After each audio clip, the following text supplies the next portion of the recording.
Hello and welcome to The Blueprint, powered by Athletic Agencies, where we go behind the brand and we talk to the influential people changing the world around them for the better. You're with your host, Miles Mukey from Athletic Agencies, and today I have the absolute pleasure to introduce my guest, the owner and founder of the affiliate solution, Ty Arnett. Hey, welcome. Hey man. What's up, man? So good to have you here, Ty. Thanks, dude. It's awesome to do this. Let's do it. Let's Awesome. talk. Well, for anyone who doesn't know who you are, Yeah. why don't you give us a quick spiel Yeah. on who you are, what you've done, and give us a Awesome, little bit of history about Ty Arnett. Oh, the history of Thai Yeah. Arnett. So I guess I started off, I left school at 16 to pursue a career in martial arts, in coaching. So I started off coaching full-time and then went into managing the martial arts school, then went into owning my own martial arts schools, and then kind of grew and owned another one. And it was good fun, and I was young, and it was exciting, but I mismanaged my own time. It was successful on paper as it wasn't successful up here and here, and I burnt out, and then I burnt out again, and then I burnt out again, and one day I literally came home, said to my wife, she said, "How was your day?" I said, "Interesting." I sold the gyms and joined the army, and Wow. that was my run away to the circus moment, and so I went away, joined the army, became an infantry rifleman. Had the time of my life, completely changed my perspective on business more than anything. Nothing has helped me in business more than that experience. In the army, I found CrossFit, and it made sense to me. It applied in a very practical sense to the life we were living. Started coaching CrossFit in the army, and then from there, decided to get out so that I could have a family. And it just made sense to keep doing what I'd already done, the service membership-based business, doing what you loved. And so we opened a CrossFit box, and that went gangbusters. So we opened another one and just kind of kept repeating that practice. All the while, I had a lot of friends who owned, at the time, CrossFit boxes, but also other small businesses. And it really pissed me off that we were doing well and that they weren't, and that there was no logical reason for them not to do well. It was the economy was starting to kind of kick back out of the recession, of the 2008 recession, and there was no reason why you shouldn't be able to succeed. So I started helping out a few people here and there, and all of a sudden the little, the coffee chats that we were having started to work and help. And so people started asking for more help, and I gave more help. And eventually it got to a point where I had to decide, do I do this full time, or do I keep kind of running the race that I'm running? And I decided I loved, that higher level view, the helping more people. So I started the affiliate solution. That was about 5 years ago now. And I got out of owning CrossFit boxes and other businesses and just went all in on this. And in the last 5 years, we've been to 26 countries. We've worked with 1,100 businesses, mostly CrossFit boxes and gyms, but a few other crazy ones. And yeah, it's been a crazy ride. Man, that's It's amazing. exciting. You know what? I've known you for that long, but I honestly haven't heard that Oh, for history of real? you, just in like a little capsule. There you go. So I That's the absolutely love condensed it. version, man. And obviously, it's a fitting setting to be here. Yeah, man. Although your business is completely expanded and you're helping all sorts of other businesses, we are still here in Yeah, man. the CrossFit gym where your Yeah. office and all your staff are situated. Yeah, man. In the studio up there. Literally 30 meters from where my first ever CrossFit gym was, just over the corner. Totally. Yeah. And I know that CrossFit gym because I used to go to the martial arts school Yeah. behind it.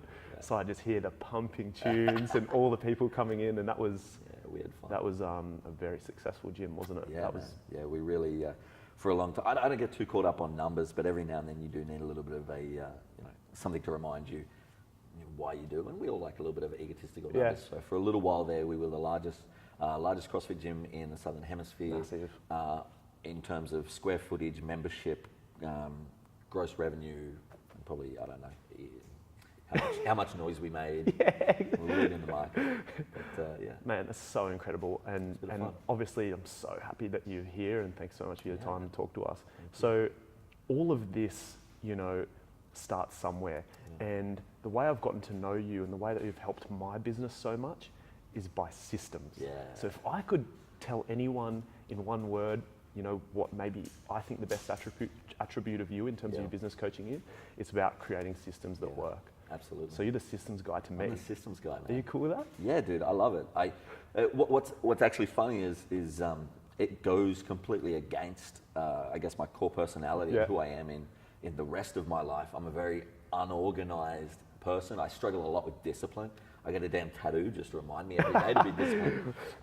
And that's why I got into systems. That's why I had to create them, because I couldn't succeed without them. Yep. I'm not. There are a few people around the world. They're rare, but they can just run a crazy successful business from up here. Not as many people as think they can do that, but they exist. I'm definitely not one of those people.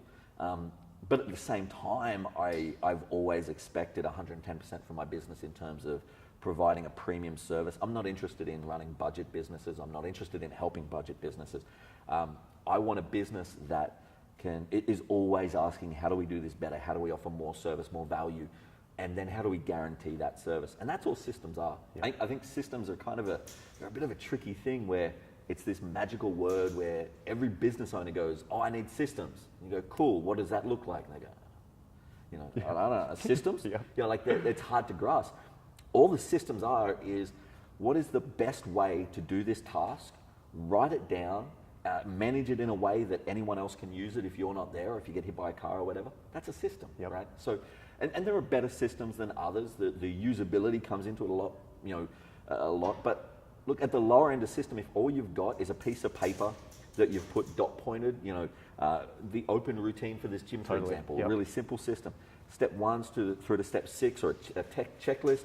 If that's all you got, that's cool. There's better ways to do it, but that's at least a start. Totally. And I guess the thing with our audience as well is that we have people from, and athletic agencies as an agency, we cater for clients that are startup businesses and personal brands. And then we move all the way to, enterprise business. So we're dealing with multi-billion corporations. So how do systems differ from a startup business, in your opinion, to a multi-corp? We all need systems, right? Everyone. Yeah. 100%. So I guess the systems themselves don't differ, but the way we look at the systems, the way that we judge the systems, or the way we analyze the value of systems changes slightly. So for a startup, there's two kind of opposite problems that we have with both of the ends of the spectrum. For a startup, especially when you're a one-man band, the problem is you've got it all up here, right? And we think like, dude, I don't need a system to open the gym or clean the gym, or to manage a hairdressing appointment, or whatever it is. I've got it up here. I know what's going on. Well, okay, cool, but you're not a machine. You're a human. You're fallible. You turn up and you're tired, or you're distracted. You've had an argument with the missus, or whatever. There's so many variables to what's going on up here that you're not going to follow that every single day, right? Even motivation comes into it. As entrepreneurs, we know that you go through these great periods, and then you go through these periods where you just kind of don't give a fuck.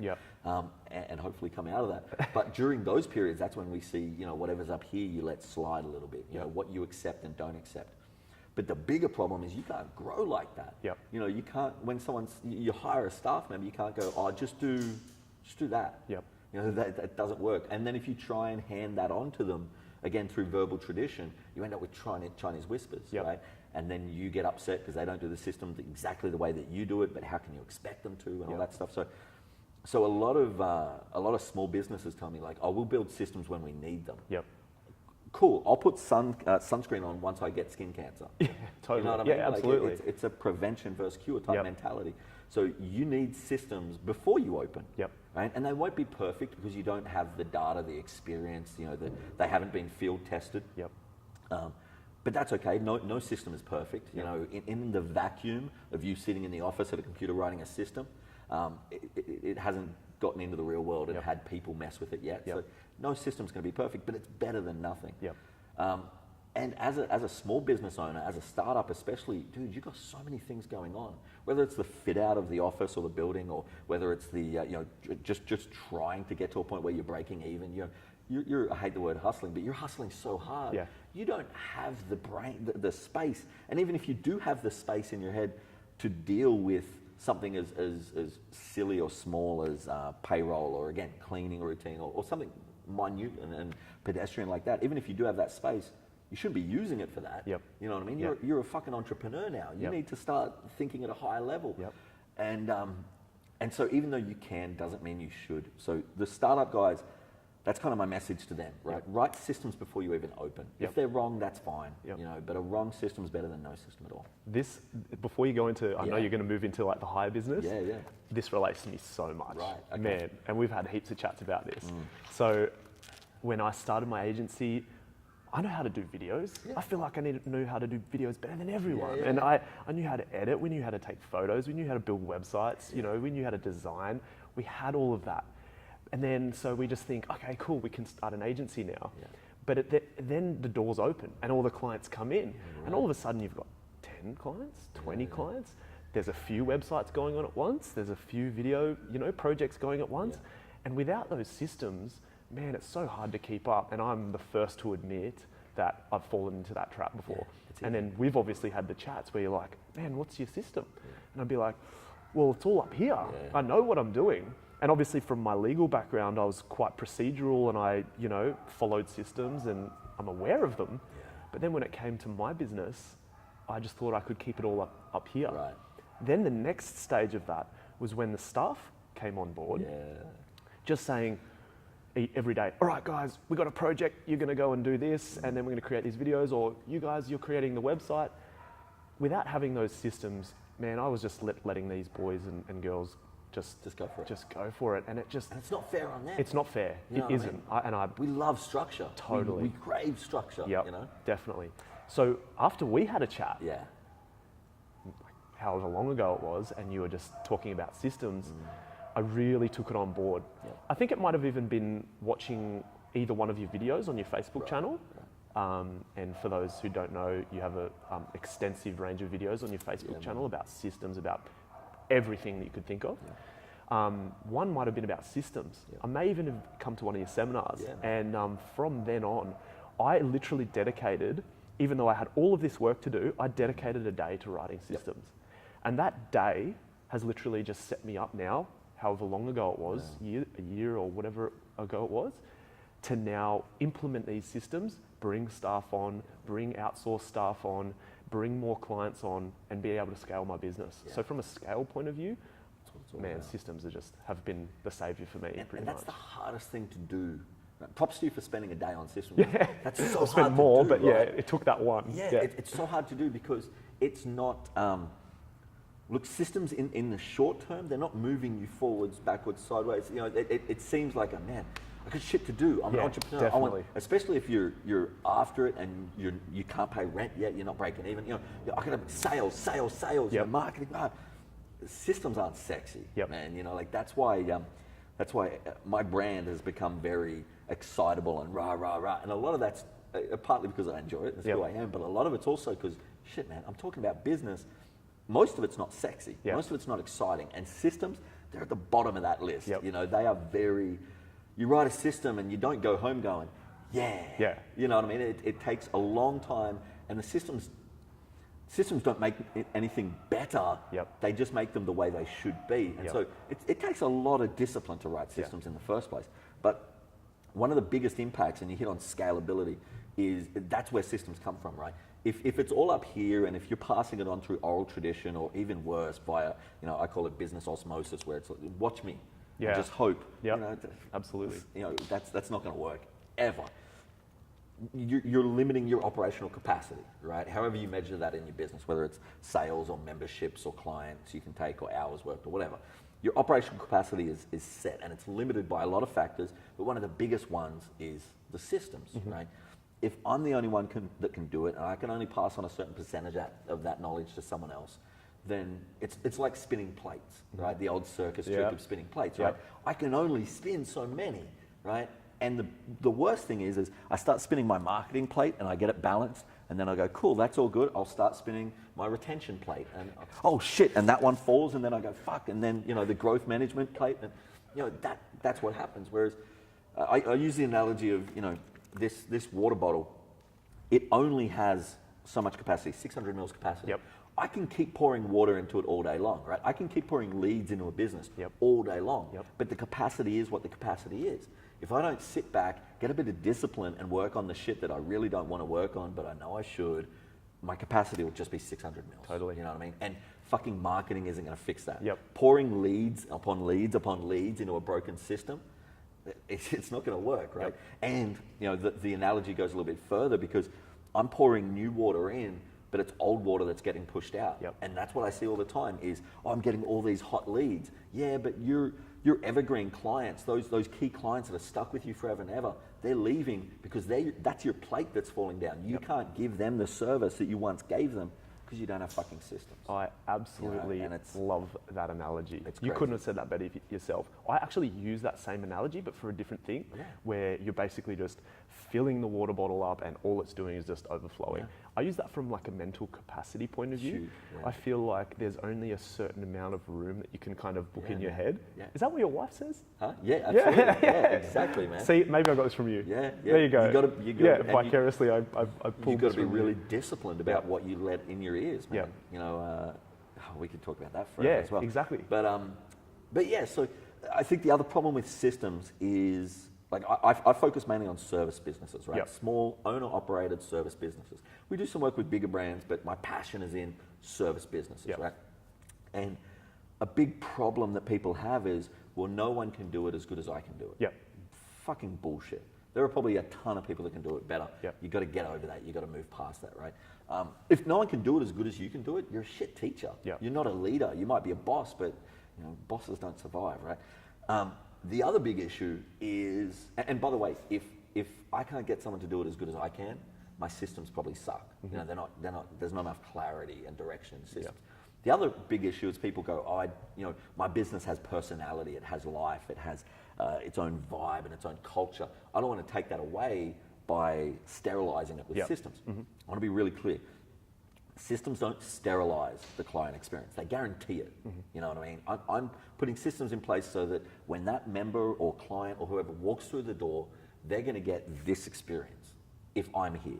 And if I'm not here, if I'm in, the Caribbean, sitting on a beach drinking Mai Tais, and Jake's there at the front desk, they're going to get that experience. And then if a new guy who just started yesterday, they're going to get that experience. You know what I mean? I'm guaranteed. Why is McDonald's so successful?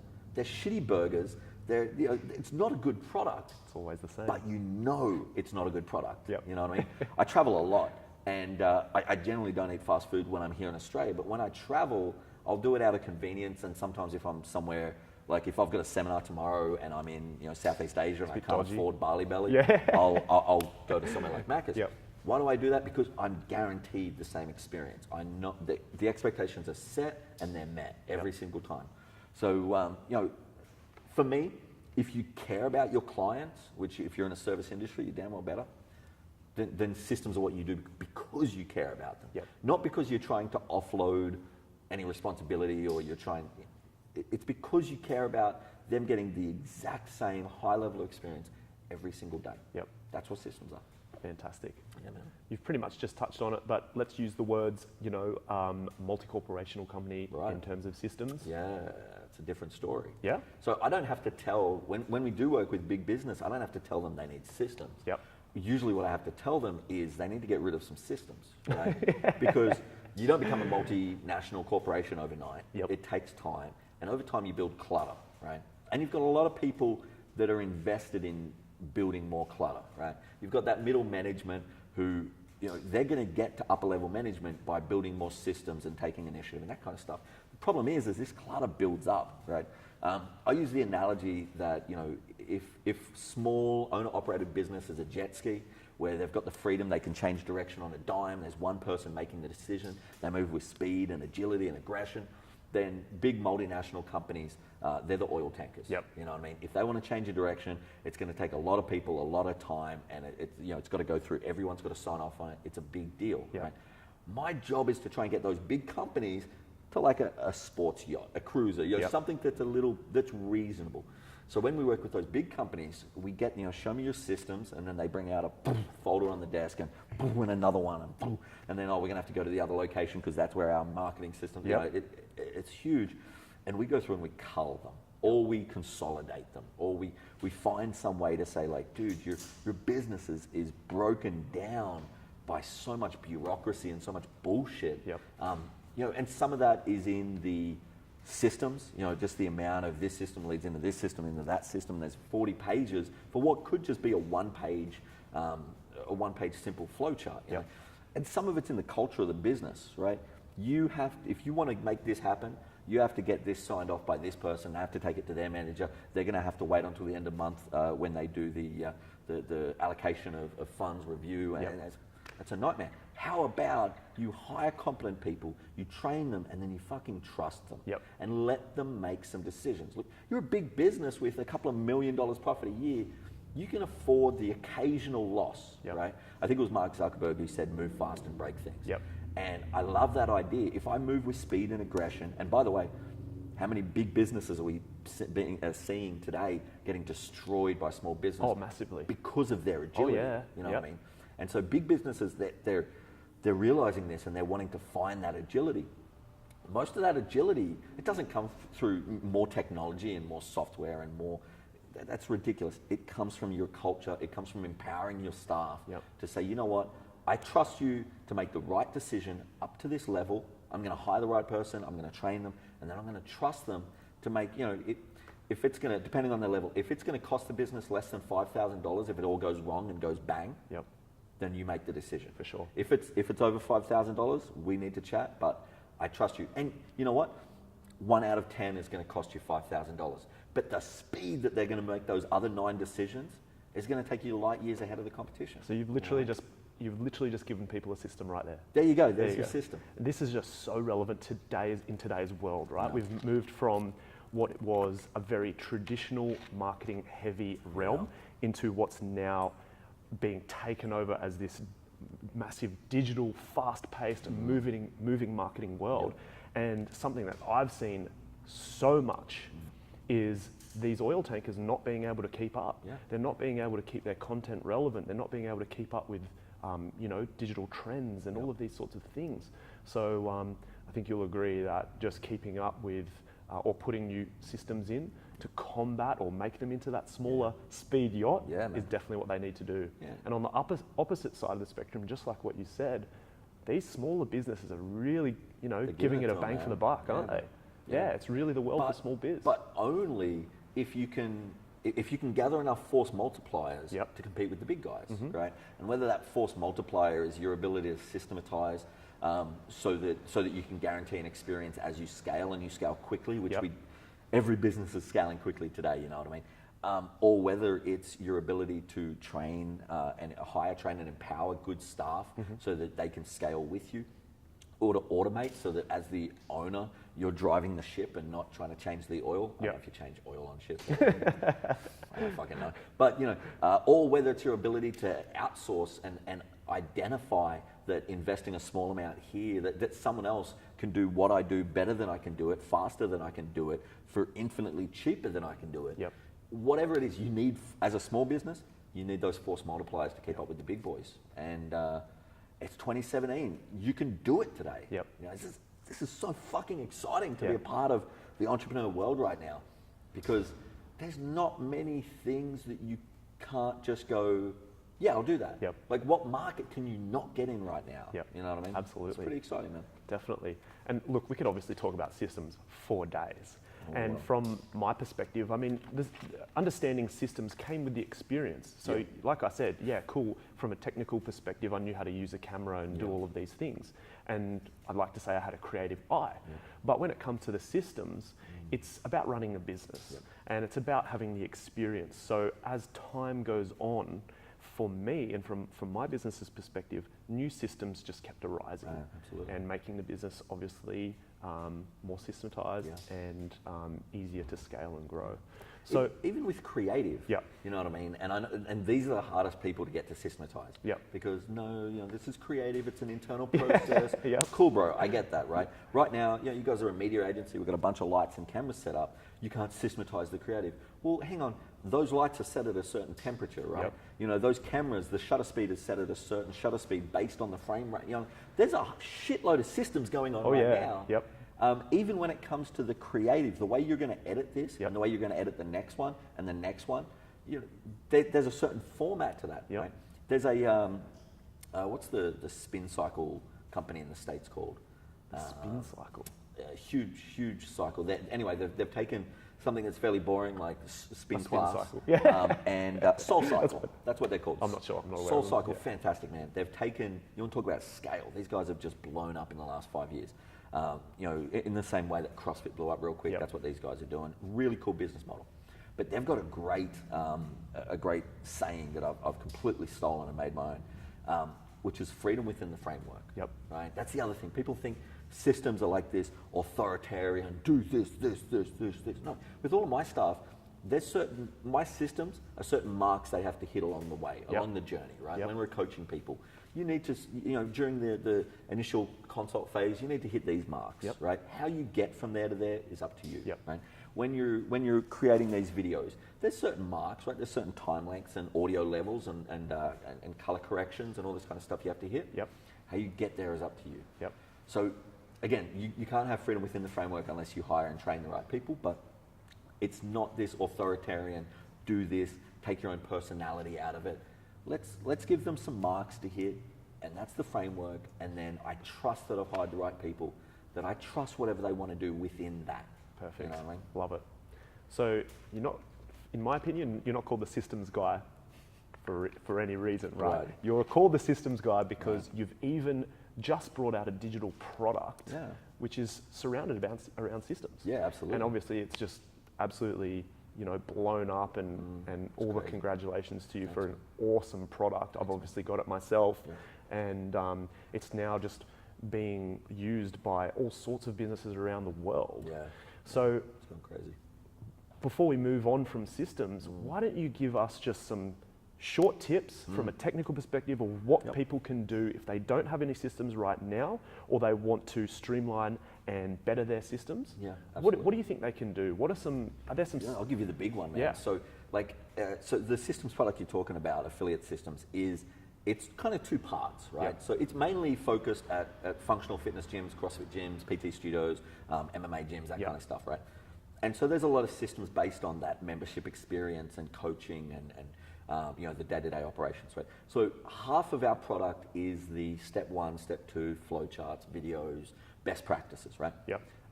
And that's something that everyone watching, regardless what their industry is, they know better than I do. They can come up with that. The other half is the platform, right? Because, like I said, if all you do is you write out a checklist and it's on a bit of paper, that's better than nothing, but it's not as good as it can be, right? A system is only as good as its usability, right? So if you write out, and again, this is what I said with big companies, you write out all these great systems, print them off, put them in a folder, call it an operations menu, sit it on the desk, it's fucking useless. You may as well not have systems, right? All you've got is a great reason to yell at staff when they don't follow something that's difficult to follow, that if they did follow, it would ruin the member experience because it would slow it down, and it's a mess, right? So the usability of systems is huge. So what we did is we built the platform on Google Sites. And this is a really cool tip because anyone watching can go do this right now. If they've got a Google account, little buttons up the squares up the top right, hit it, Google Sites, create Google Site, you're good to go. And then all it is indexing the different types of, what are the different types of operations you have in there? What are the different types of categories? We generally do it in terms of the member experience, right? So it'll go from the operations, how do we keep this place from burning down? And then through everything from the inquiry to the initial consult to the day-to-day member experience to what happens when they leave and how do we deal with our coaches. It's very kind of chronological. And then you create sub-pages under that with, okay, what's the system? So when the phone rings, how do we deal with that? Well, that's system 2.4 phone inquiry. And then I just write it out. At a minimum, I write step 1, step 2, step 3, right? So you start with that. Then take that and put it into something that's usable. And I like flowcharts because they're visual, they're our markers. You've made me obsessed with flowcharts. Flowcharts are great, right? Love it. So the step 1, step 2, that's going to go detailed. But once they're trained, they understand the details. I just need to cue them on those marks. And that's what the flowchart is, right? And then we include a video would be the next step if you really want to get deep into it. And the video is more about context. It's not. It might be a walkthrough, but it's more about, hey, this is why this is important, right? So answering a phone, we'll use that as an example.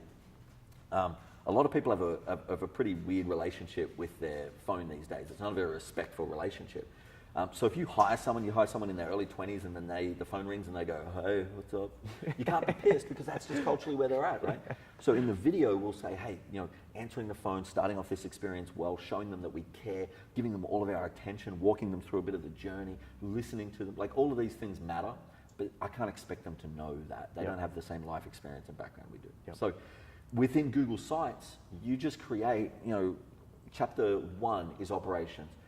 Sub-chapter 1.1 is open routine. Type it out. It's a Google product, so you can put all of your Google Docs, Google Sheets. You can drop Google videos or embed YouTube, whatever. Yep. And then that platform, you put that sucker on an iPad, and that iPad becomes your operations manual. But it's not sitting on a shelf, never getting used. It's there, ready to go. Or if someone's always at a desk, they can have it on their desktop, obviously. But it's ready to go, and it's interactive. And if you make a change to a system and you've got manuals everywhere, well, you've got to go, okay, reprint that page, replace that page, train everyone out. Whereas with something like a Google site, we're moving into the digital world. We're in the digital world, bro. But with a practical real-world application, right?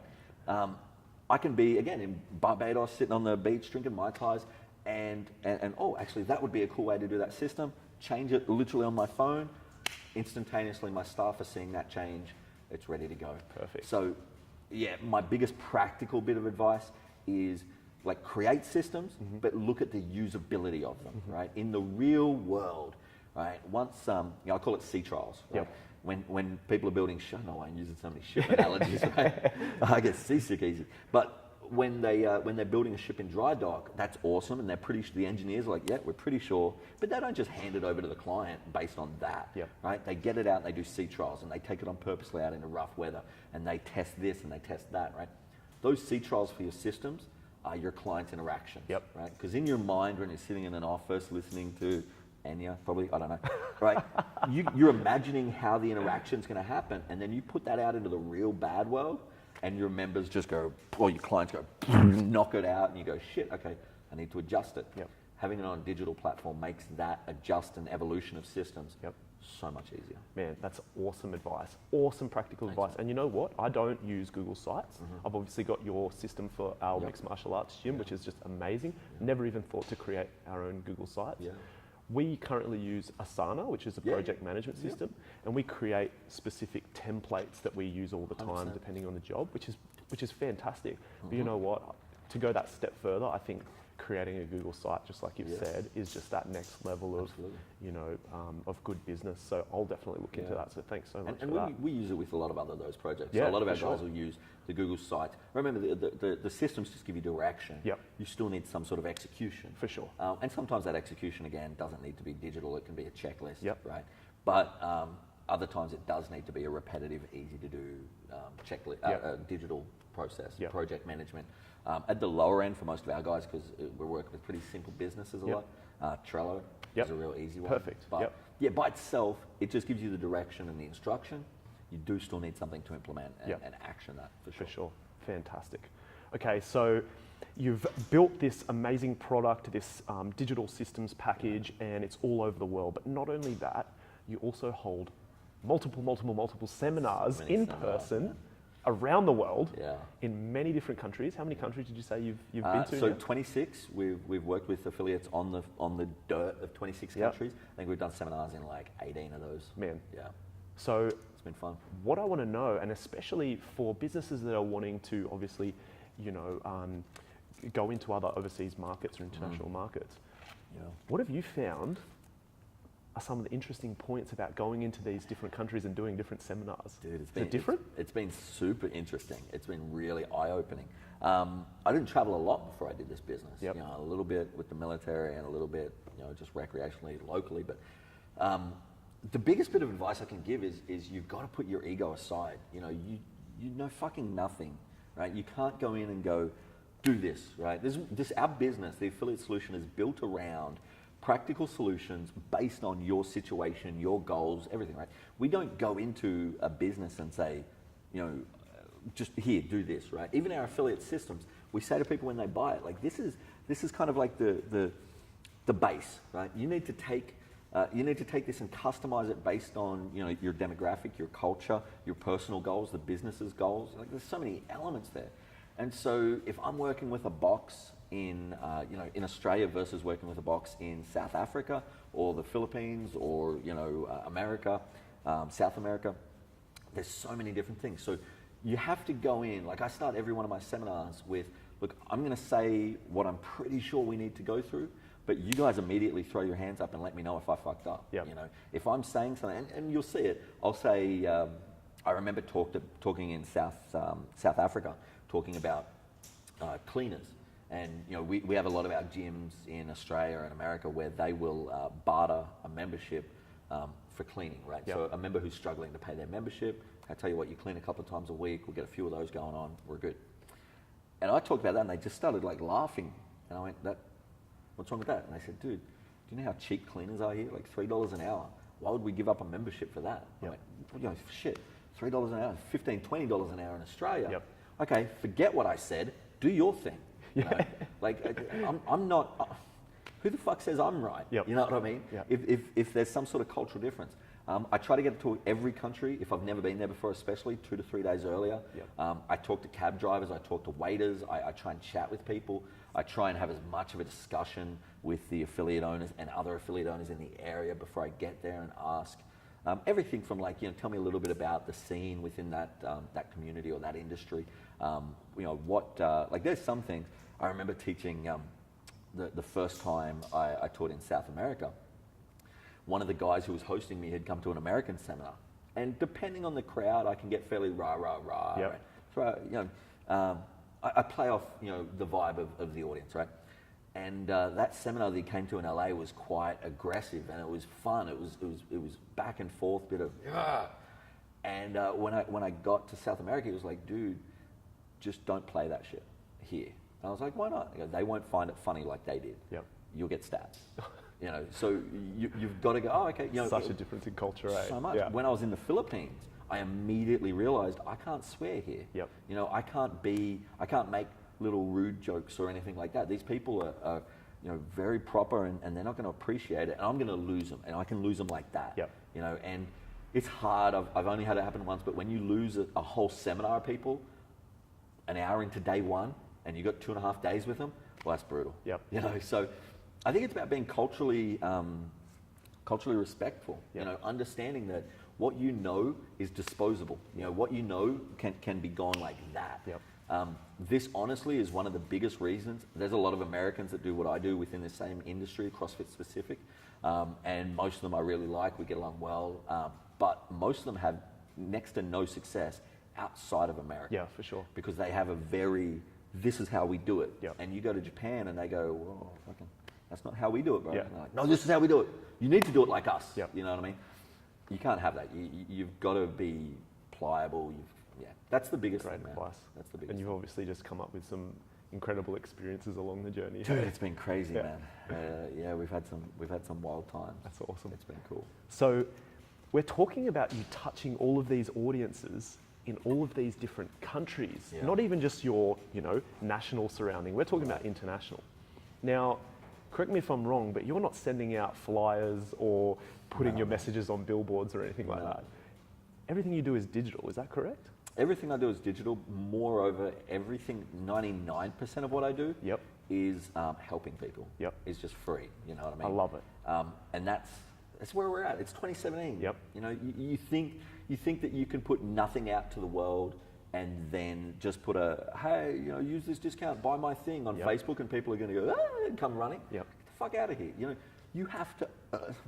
We talked about before. There's competition aplenty right now, right? Yep. It's you got to want it. Yep. And a part of that is accepting that it's not who has the best copy is going to win. Yep. It's whoever helps, Yep. right?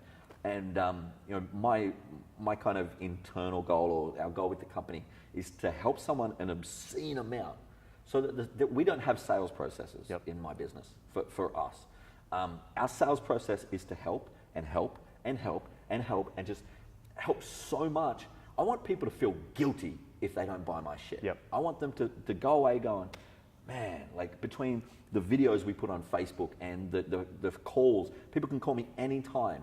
They can say, I'm never going to work with you, but I need help with this. Cool, let's go, bro. You know, like putting that out there. I spent the first probably 8 months of running this company where I was a night owl. I'd stay up all night and I'd work with overseas CrossFit gyms around the world, just free call after free call, 5-6 hours a night, every night for 8 months. My wife hated it, but it built me the foundation to start to be able to grow and travel internationally, and that's where it's at. So, you know, if you want to market, you have to fucking earn it. Yep. You know, it's like if you've got a neighbor, you just move into a new house. I'm moving this weekend. If I move this weekend and immediately go, oh shit, I need a hammer. I can't just poke my head over the back fence to this person I've never met before and say, hey, can I have a hammer? I can, but my success rate's going to be pretty shitty, right? We have to get to know each other, say the awkward haze as we walk into the house each afternoon, maybe have a beer at Easter. You know, I've got to help him move some furniture. We've got to build some rapport, and then I can say, hey, can I borrow something? And I've got a higher chance. Perfect. So, value first strategy. Exactly. I'm not for getting rid of marketing or digital marketing particularly. I'm for earning it. I'm for working so fucking hard that when you do put out your call to action, it's because people are begging for it. You know, we're about to launch our Spanish version at the end of this month of the affiliate systems. And we've waited until I've got probably 30 or 40 emails and Facebook messages and voice messages from Spanish-speaking affiliates in mainland South America are begging me to release this, and then we'll do it. So, yeah, I think that's where people go wrong. What's the best conversion metric for fucking... Well, yeah, that matters once you've earned it. And if you're not willing to earn it, fuck you. You're done. We're moving into an interesting space here, and we've only got a couple of minutes left. Let's do it. Woo. But we're talking about, you know, the digital space, and you're talking about giving value. And obviously, being able to do that on a digital space is a lot more sort of cost-effective than maybe the traditional means. What do you think about the traditional versus digital debate? You just got to be smart about it. You just got to be really smart about it. So, yes, it is easier to really reach a lot of people for, you know, small click-through price in the digital world. But, you know, I'll give you a real-world example. We've got one of our clients, a CrossFit gym in Ireland, and he goes and talks to corporates, right? And this is a big thing in the fitness world, right? Everyone asks me, how do I get corporate accounts? How do I get corporate accounts? And my response is, you stop being so fucking greedy, right? Because people walk into you know, maybe it's the HR managers or the COO, and they say, hey, you know, you need, your clients need health and fitness, and I'm going to give it to them. And here's all the stats on how it's going to reduce your injury cost and your, you know, people being away from work because of this, and your productivity is going to go up this much. And for only this many thousands of dollars a month, we'll train. Who the fuck are you to ask that? You just walked into this dude's office and asked for thousands of dollars. And remember, this is a big ship. How many people does he have to ask? How easy is it for him to say no versus saying yes? It's a lot of paperwork and fucking around to say yes, right? The smart way to do corporate accounts like that, or big, anytime you're dealing with a large group of people, is go in and just help, right? So our guy followed our kind of method for this, and he went in to this company and said, I don't know if I can, I think I can say who it is. So it was Google, right, in Ireland. And he went in and said, hey, I don't want anything from you. All I want to do is just do a couple of lunchtime presentations. So while you guys are in the cafeteria, I'll just have a bit of a chat, and it's going to be super chilled. It's about, you know, how to, you got lower back pain from sitting in the office all day. I'm going to show you how to fix that, right? You don't have time because you're working 60 hours a week to work out. I'll give you a couple of quick 4 or 5 minute workouts you can do. Like, I'm just going to help. And he went back once, and then he went back the next month, and he went back the next month, right? And he just helped. And as he's doing this, he's signing up people here and there, right? He's chatting with them, and, you know, he's in the service industry, so he's being a people person. And he's signing up a few people. Then out of nowhere, right, the HR manager for that location comes up and says, hey, we love what you're doing. You're really just, you're just giving, you know what I mean? You're showing value, and we're seeing people happy, and they're talking about you. And like, he was giving handouts of workouts, and they were seeing people doing like squats behind their desk and stuff like this. And the HR manager eventually came up and said, hey, you know what? Why don't we do a corporate deal? And it was all the money, right? It was a big fucking deal. His problem that we had to work through then was, how do we manage this many people, right? We're talking hundreds of people.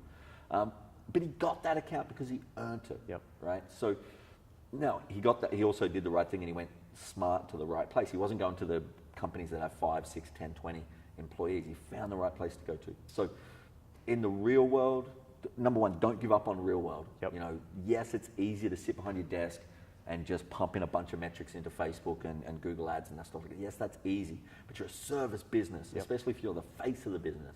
Get out there, meet some people, right? If you deal with, if your product or your service is appealing to mums, right? Cool. Jump on Facebook, search your local area, mums, filter it to groups, find all the mums groups that are open, look for who the admins are for the first admin. That's going to be the super mum who runs this group. There might be 20,000 people in that group. That's not uncommon. And then find her, send her a Facebook message, say, hey, we'd love to give you 3 months membership or 5 free massages or whatever it is you do, right? This is influencer marketing, but in the real world. Yes, influencer marketing on Instagram is all good and that's great, but again, don't forget that we're a real world business. Love it. You know, we have things and do things and touch people.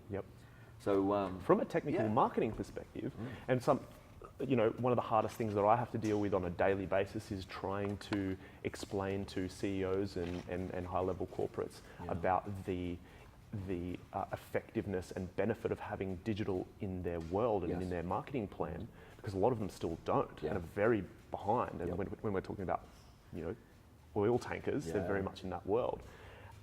What if I told you, a client wanted to spend $40,000 on a billboard down the street, slap them silly, rather than putting it into maybe Facebook advertising and targeting the people that they actually want to target? Yeah, right. So, the reason people have a bad idea about digital marketing is because digital marketing is not digital marketing is not digital marketing. There's good and there's shit. And if you've got a bad experience, you probably did it shit, right? And again, that usually comes from nothing, buy my stuff, right? Definitely. And then they go, oh, it didn't work, and they kick a can down the road and they go back to, they're just lazy. They just fall back on their laurels, you know what I mean? Whereas when you start to go, well, no, let's put a little bit of effort in and let's look at what's the high yield stuff, right? And also what metric matters, right? So people go, oh, I put this video out and I got this many views. Awesome. Take your views to the fucking bank. See how that works, right? Quite often the low yield stuff is actually what works, right? So especially if we start talking about retargeting, pixels, this kind of stuff, where I'm going, okay, I'm helping. This is how we work, right? We help and we help and we help and we help. But in the background, I'm saying, hey, Facebook, who watches my shit? Okay, if they're watching more than 50% of my stuff, I only want to look at them. Or if they're going to this, if the pixels say they're going to this blog article, then this one, and they're spending more than 5 minutes total on my blogs, I want to talk to them. I'm not going to waste my money on people who are sitting on the lounge going, and then scroll past it, right? Yes, that was a view. No, it doesn't mean shit, right? So people go, and marketing agencies are the worst for this, and you see it all the time, when they're like, we'll get you this many views and this many likes, and who gives a fuck, right? If it's sales they want, get them sales. If it's inquiries, if it's whatever, there's one metric that matters, and if we're not focusing on that outcome, it doesn't matter. So, yeah, look, people who want to spend money on, I can't remember who said it, but someone joked once that, if you're going to do ads in a newspaper, then make sure you do them on the opposite page to the obituaries, because the only people who read them are old people who are seeing if Gladys down the road died. That's the only place you're going to, you know what I mean? Absolutely. Like, who the fuck makes so much newspapers sense. anymore, Yeah, absolutely. Right? Businessmen who are trying to look busy in fucking airports, right? You've really got to think about, right? Billboards. Awesome. Put a billboard up. No one's going to see it, because if they are stopped in heavy traffic on the freeway in LA, they're on their fucking phones. You know what I mean? No one's looking up at a billboard. So you've got to be realistic about it. You can't just go, it's a good idea because it seems like a good idea. For those people who are hiring agencies, don't let them tell you the result they're going to get. You tell them the result you want and then ask them how they're going to get to that point. Because it's easy for them to hit you with a presentation that we're going to get you this many feel goods. So fucking what? How are you going to get me sales? And that was the next thing I was going to ask. So, we have obviously the levels of our viewers. We've got the startup businesses, and then we've got, the much larger businesses. What do the startups do if they want to get ahead in digital marketing these days and incorporating it into their business? You've got to be smart, man. You've got to be smart. You've got to find those force multipliers. So again, like I'm going to bang on about remarketing when it comes to digital, because there's no better place to spend your money right now, right? The cost, the fact that, if we're talking specifically about Facebook, the fact that I can put out a straight up, right hook, buy my stuff, no prettiness, no trickery, no nothing, just in your face sales ad, and still get 10-cent clicks, legitimate 10-cent clicks, still get a relevancy score of 8 out of 10, right? Still get results at the end of the day, only because of remarketing. Yep. Only because there were 6 videos that led up to that point. That's right. Because I fucking earned it, right? If you're a startup, you might not have as much money as the big guy. Yep. But hopefully you've got the time, you've got the brains, you've got the flexibility, the agility, that jet ski analogy. Yep. You need to be focused. You can't don't just throw a bunch of shit at a wall and hope it sticks. And don't just do business stuff because that's what Dad said to do. Don't just do business stuff because that's the businessy stuff. Yep. There's a great book by called Rework. Yep. By David Heinemeier Hansson and some other dude with a way easier to say name. And I love it. It's a super short, real quick read, but it just questions everything. And that's what small businesses need to be doing is, why is my industry following this model? Why, if it's the right model, if I can put it under a microscope and go, okay, no, I see now, it makes sense because there's these limitations of that outcome, fine. But why? Why the fuck are we having meetings? Why do we have to work why do I need my employees to be here and to work 40 hours a week? And why should it be input focused and not output focused? Yep. All of my employees, every single one of them, and including for the last 10 years, that there's no, this is how many hours you work. It's, this is the output I need you to do. If I've got one who can do it in 10 hours and Yep. one who takes 40, Yep. cool, I'll pay them both the same. Yep. So that's exactly the same. Yeah. In my legal career, I used to be the highest biller in my firm, and it was mainly because I was just efficient with my time, and there were other people spending so much more time there, and they just couldn't work out why, there was a difference there. You'll fill the space. You give someone 40 hours, they'll take 40 hours. 100%. You give them 8, they'll take 8. Exactly right. So what does a big company do then to stay on top of digital marketing and to make sure that they can keep their space in the market and not get eaten up by all these little guys that are coming through? I'm going to sound like a broken record. Find the right people, train them properly, and fucking trust them. Yep. Don't find a digital marketing expert, right? Someone who has proven results, not someone who has a whole bunch. There's too many digital marketing experts. Oh, there's lots. I don't give a fuck how many followers you got on Instagram. Yep. That doesn't mean shit. Yep. Show me your bank account. Yep. Right. Show me the results you got for someone else. Yeah. Because that's the result at the end of the day. Yep. We're building a brand. Cool. Do it when you're broke as fuck. See how that works out. Right? Yep. So hire the right person. Right. Give them the framework. And then give them the freedom within the framework, right? If you're some 50-something-year-old balding COO, CEO, you don't hire someone to then tell them that that's a bad idea. Let them prove it's a bad idea. If you think it's such a bad idea, let them loose and then laugh at them when they're wrong. Yep. Or sit there humbly and go, I was wrong, when they do it and it does produce results. Yep. So for the big companies, look, if you are, it used to be, if you're a small company, you have to think big, right? No, if you're a big company, you need to start thinking small. You need to start thinking agile. You need to start thinking like, man, these small startups, especially the lean startups. And by the way, you don't just start small and lean and then grow. Why grow? Like if you can't tell, if you say, oh, we want to have multiple locations and this many staff and blah, blah, blah. Why? It might sound real good to tell that to some chick at a bar and try and impress her about how much of a super entrepreneur you are. But fucking why? What's your end game for yourself personally? How does that drive the business? And do you need 10 locations? Or will one location streamlined that's efficient as hell, is that going to give you what you really want? For sure. So big businesses, they need to start thinking a little bit more like small businesses. And in the digital realm, you just got to trust some people. You know what I mean? And then if they don't get the results, if their outcome isn't what you want, fire them. There's a lot of digital marketing experts out these days. Absolutely. You're not going to run out of them anytime soon. Definitely. Yeah. And they're not all equal, that's for sure. They're not. Again, I don't give a shit. I don't care at all. Again, that external stuff that they promote. Well, I put up a picture of my kid on Facebook and it gets 100. I don't give a shit. You're not a fucking social media expert, right? You need to get me results, and you need to empathize and understand the same thing I do when I go to other countries. You need to be doing that with the business. Don't come in and go, I'm the expert, immediately I know this. Sit down, listen, and try and work out what their outcome is. Maybe sales are fine. Maybe sales are fine, and they are just trying to build a brand. maybe their brand is fine. Maybe they're trying to. Maybe they. Who knows? Definitely. But, Mate, I'm spending most of my time at the moment literally writing strategies. And literally now we've built in a qualifying process where if someone wants us to take on social media marketing or social media management, we actually do require, unless they have a very good understanding of what they want in a marketing plan from a social media perspective, content creation and tracking, we ensure that they have a strategy in place. So, mate, at the moment I'm writing strategies about markets that I've had no idea about. So I'm trying to become very aware and very knowledgeable about that market, just like when you're moving to a different country.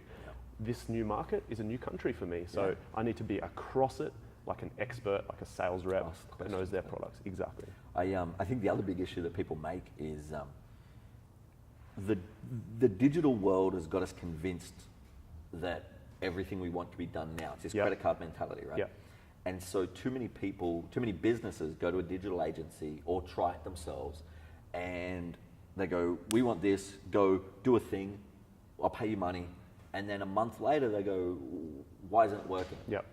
It's like people coming in here, doing a workout and then going, oh, I don't have abs. This is bullshit. You know, it's consistency. Or in marketing as well, you see this, they go hard as hell for a week and then drop off for 3 weeks and then hard as hell for 2 days. Some great content and then drop off and then they wonder why it's not working. Right? I love the fact that digital media marketing has gone from who has the most dollars and the smartest copy to who can create quality, relevant content consistently. And these people don't, too many businesses don't have that consistency. We put out 8 posts today. Cool, just put out 1, but do it every day and make it good and make it relevant and help people, you know what I mean? And there's a lot of, I know there's a lot of companies that'll, you know, sign agencies on a 3-month contract. You know, what can you guarantee me in 3 months? I can guarantee you'll probably fire me. You know what I mean? Like we have minimum 6 months. Exactly, because this is a process, you know, and it's not a process through any magic. It's a process through the algorithms. You know, whether it's Google or Facebook or whoever, they use very patient algorithms. And because there's so many people flooding them, it takes a long time to see those results. They want to see trends. Absolutely. Be patient, man. Ty, dude, you've got a mind of fire and a tongue of gold. I love it. I am so happy to have had this chat with you. We can obviously talk for days. I'm not going to say hours. I'm going to say days and years. You're going to run out of batteries. Yeah, exactly right. These lights will die. That's it. So, man, I can't thank you enough for taking the time to talk to us today. Pleasure. I know I'm definitely going to have you back on there again. Let's do it. Especially for podcasts and things like that. We're going to have a lot of fun. But guys, I hope that you got a lot out of this episode, guys. Ty is just a wealth of knowledge when it comes to obviously business coaching, digital marketing, content creation, providing value, all of the things that you need to have in your business to create a successful business in this day and age. I highly recommend that if you have any questions after today's episode, that you do get in contact with Ty. I'll obviously leave his information down below, and I'll also put a link to his systems product if you're interested in having a look at it for yourself. So thanks so much, guys. If you liked the video, please share it with a friend that might get some value from it. And if you're watching this on YouTube, please subscribe to our channel, and we hope you watch the next one. So thanks, guys. Have a great day, and we'll see you next time.